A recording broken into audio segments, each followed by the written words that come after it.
Hey everybody, how you doing?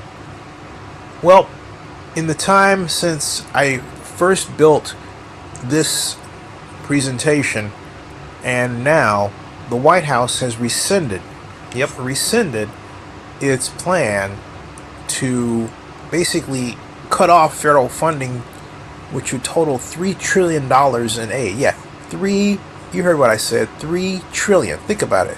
$3 trillion. $3 trillion. What this proves is how little, okay, really, how little the White House under Donald Trump understands how the American economy really works.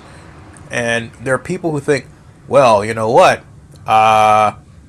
Look, uh, we have all of these ideas, but in point of fact, they haven't thought them through. That's exactly what's going on. They have all of these ideas, but they haven't, you know, haven't just hey, they haven't said, hey, look, you know what? We didn't really sit down to think about this. It sounded like a good idea because we think there's all this waste around. Why? Well, when you boil it down, because the Democrats were in charge.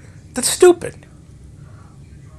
I don't care what side of the aisle the ideologue comes from. The ideologue is a damaging element to the proper operation of a government in the United States of America. Because ideologues are not interested in details. Ideologues are not interested in the plumbing of how government works. Ideologues are simply interested in their idea of how something is, regardless of whether or not their idea matches or is divorced from reality. And the way we got here is because we have ideologues in charge of the White House whose view of the United States of America is divorced from reality. The reality is that the United States of America is neither left nor right, neither black nor white, neither up nor down in terms of its political leanings. The United States of America is truly a company of people that is transactional. Why? Because we're all trying to get enough money to enjoy the kind of life we live. Hey, you want to go to live in Honolulu? Well, that's your focus. You're going to make all the decisions you need to make, all the transactions that you need to execute to achieve that objective. You want to go on vacation to Hawaii? You're going to do the same thing. It's basically on money and time and everything. We're transactional. All right? We don't care if the money comes from someone who looks like us or someone who is different. We're transactional. We don't care if the person we fall in love with happens to be the same color as us or different. We just care that that person loves us, and that's it, what it boils down to. So, of course, there are these, adjustments, like she's got to be hot, right? Okay. Have great legs. Okay, anyway, you get the idea, all right? My point is, we're transactional, all right? We're transactional. And Donald Trump himself, the guy that's behind me here, is transactional, okay? But he's transactional in that he made a deal with ideologues. Donald Trump is truly a master transactionalist, but he made a deal with ideologues to get what he wanted. And he's been in bed with these folks for quite some time. And that's the real damage. It wasn't always this way. But under these ideologues, only Donald Trump would think it was okay to push the button of racism to gain power. We all knew that wasn't the way you did it because we knew it had damaging side effects. But Trump didn't listen to that. And he pushed it. And it hurt him to a point where it nearly cost him his career and leading to a stint along with the Huskow. His only way out of that future was to become president of the United States. That was the only way. That didn't happen. He was looking at jail time somewhere, okay? In some kind of form. I don't care if it was house arrest, all right? That's where he was headed, straight out. Donald Trump knew he had to go balls to the wall to be president. He did it. He knew he had to be a different president than before because he made a lot of mistakes then. But now that he has it, he's beholden to the ideologues who helped him, who were loyal to him.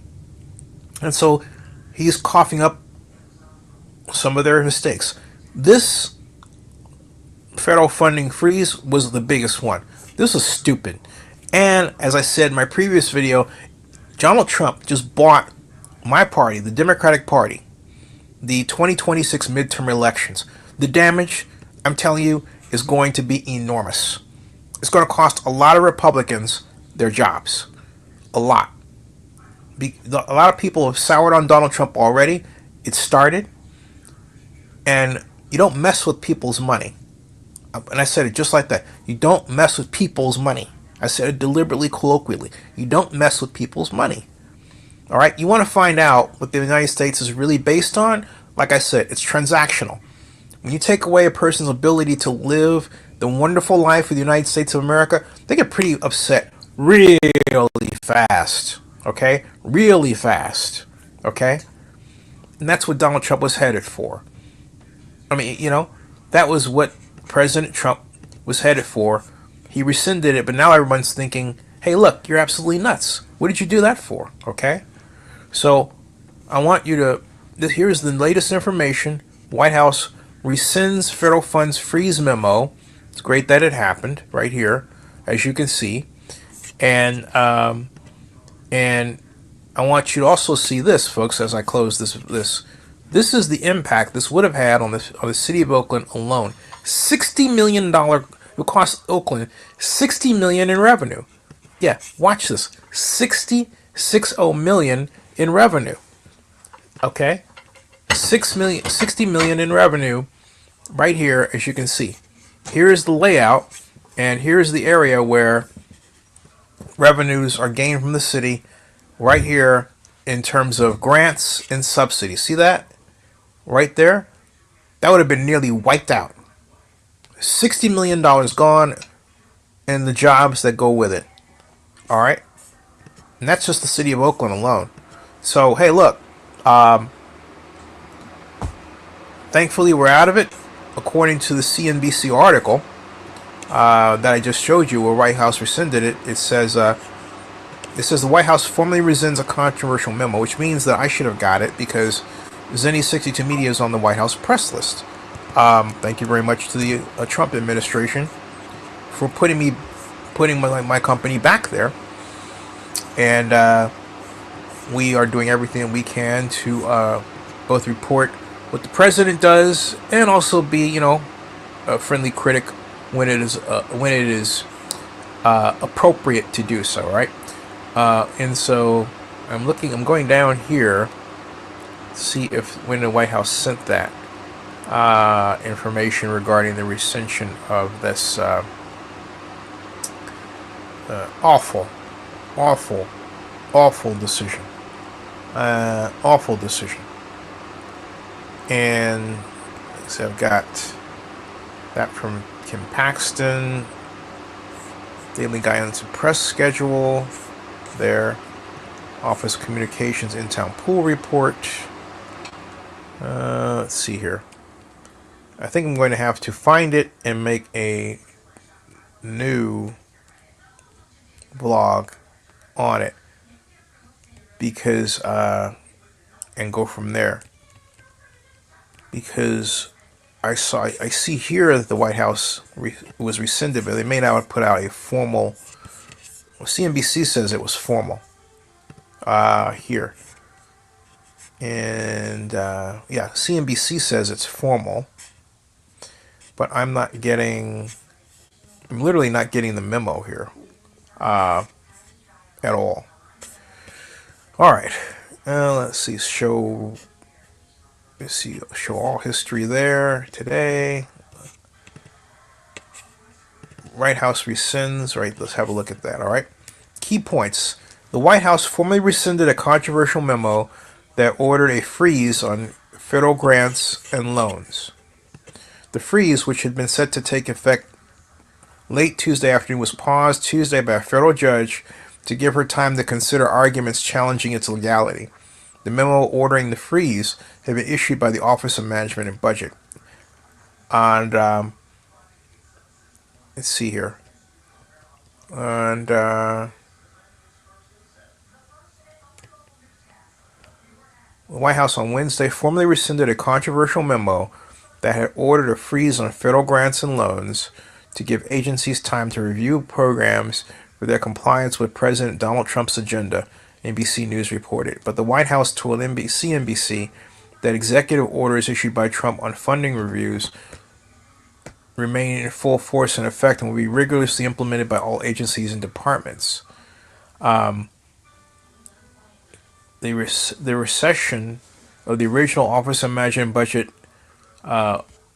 communication does not halt the planned freeze of funds at odds.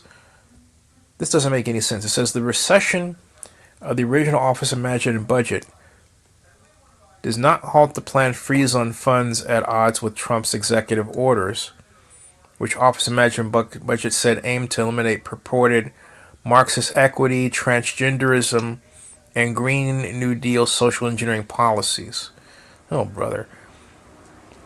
The memo directed freeze, which had been set to take effect late Tuesday afternoon, was paused by a federal judge until Monday to give her time to consider arguments by nonprofit groups challenging its illegality. The memo had immediately sparked confusion about which programs would be affected and was suspected of causing Medicaid reimbursement portals to go offline for all 50 states on Tuesday. Acting Office of Management and Budget Director Matthew Vaith, in a new memo issued Wednesday, wrote, OMB Memorandum M2513 is rescinded. That means I got to get on the OMB mailing list. If you have any questions about implementing the President's executive orders, please contact your agency general counsel. NBC News obtained Vaith's new memo from a source. White House spokesperson Carolyn Leavitt, in a statement to CNBC, said, in light of the injunction, OMB has rescinded the memo to end any confusion on federal policy created by the court ruling and the dishonest media coverage. The executive orders issued by the president on funding reviews remain in full force and effect and will be rigorously implemented by all agencies and departments. But they're not going to freeze it. This action would effectively end the court case and allow the government to focus on enforcing the president's orders on controlling federal spending. And this is basically the press secretary's way of saving face for the president, rather than admitting that what they were trying to do was just simply rejected by the court and they can't do it. Because that's the reality. They can't. But instead they have to save face and say, hey, look, we can't freeze the funding, but we're going to have them review everything just like we said. Gotcha. Senate Minority Leader Chuck Schumer told reporters Wednesday, as you know, Donald Trump just rescinded his horrible OMB freeze and called on Trump to rescind Russell Vaught's nomination for director of OMB. Russell Vaught is the chief cook and bottle washer, Schumer said. We believe they'll come back and try to do this in other ways. Russell Vaught sat in my office and said he was going to do it. We don't believe they'll stop, Schumer said. This has been their goal. To hurt what they're basically doing is being lawless, to hurt families, to keep their billionaire friends. And so they're going to keep at it. We're going to keep at it. And I don't think this would have happened except for the outcry through America. Right, because Donald Trump doesn't know how, and his people, these ideologues, don't know how the economy works. They've never studied it. They don't know. They don't have the patience to sit and go through equations, statistics, literature, read about past takes on the economy like Capitalism, Socialism, and Democracy by Thorstein Veblen, a must-read, or The Affluent Society by John Kenneth Galbraith, another must-read, or the one you must read, The New Industrial State, also by John Kenneth Galbraith, copyright 1966. You don't read that, you've got nothing going on upstairs. Nothing. You got to read The New Industrial State by John Kenneth Galbraith. Also, there are a number of books that I recommend that everybody read that aren't classically economics, but they're no more future-driven, okay? Like Future Shift, among others. And during the late 70s through the 80s, There were a whole set of books about our economic future that were released, and I think I'll make another vlog on what those books were, and tell you which ones I think you should read and why. All right, back to it, everybody. Thank you. Subscribe to Zenny62 on YouTube, and that ends the stream. Bookmark ZennyReport.com.